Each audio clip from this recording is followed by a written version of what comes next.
I'm going to argue for the existence of God from the premise that moral good and evil really exist. They are not simply a matter of personal taste, not merely substitutes for I like and I don't like. Before I begin, let's get one misunderstanding out of the way. My argument does not mean that atheists can't be moral. Of course, atheists can behave morally, just as theists can behave immorally. Let's start then with a question about good and evil.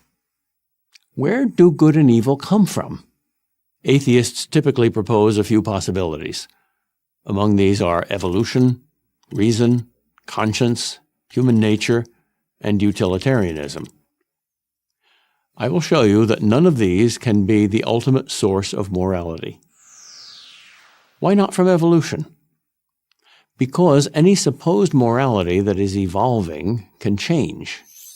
If it can change for the good or the bad, there must be a standard above these changes to judge them as good or bad. For most of human history, more powerful societies enslaved weaker societies and prospered. That's just the way it was, and no one questioned it. Now we condemn slavery.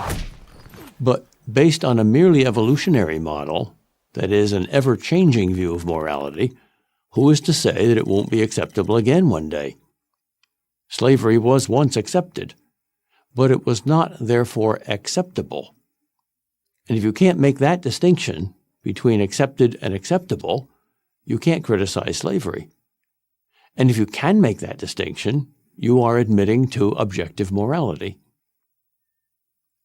What about reasoning?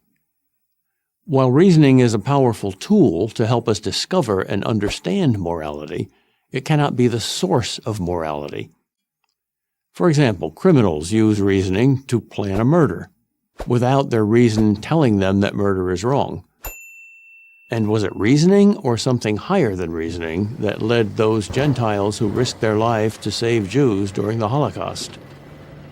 The answer is obvious. It was something higher than reasoning, because risking one's life to save a stranger was a very unreasonable thing to do. Nor can conscience alone be the source of morality. Every person has his own conscience, and some people apparently have none. Heinrich Himmler, chief of the brutal Nazi SS, successfully appealed to his henchmen's consciences to help them do the right thing in murdering and torturing millions of Jews and others. How can you say your conscience is right and Himmler's is wrong if conscience alone is the source of morality? The answer is you can't. Some people say human nature is the ultimate source of morality. But human nature can lead us to do all sorts of reprehensible things. In fact, human nature is the reason we need morality. Our human nature leads some of us to do real evil, and leads all of us to be selfish, unkind, petty, and egocentric. I doubt you would want to live in a world where human nature was given free rein.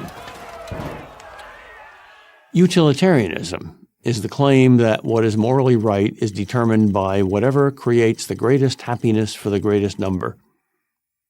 But to return to our slavery example, if 90% of the people would get great benefit from enslaving the other 10%, would that make slavery right? According to utilitarianism, it would. We've seen where morality can't come from. Now let's see where it does come from. What are moral laws? Unlike the laws of physics or the laws of mathematics, which tell us what is, the laws of morality tell us what ought to be. But like physical laws, they direct and order something, and that something is right human behavior. But since morality doesn't exist physically, there are no moral or immoral atoms or cells or genes, its cause has to be something that exists apart from the physical world.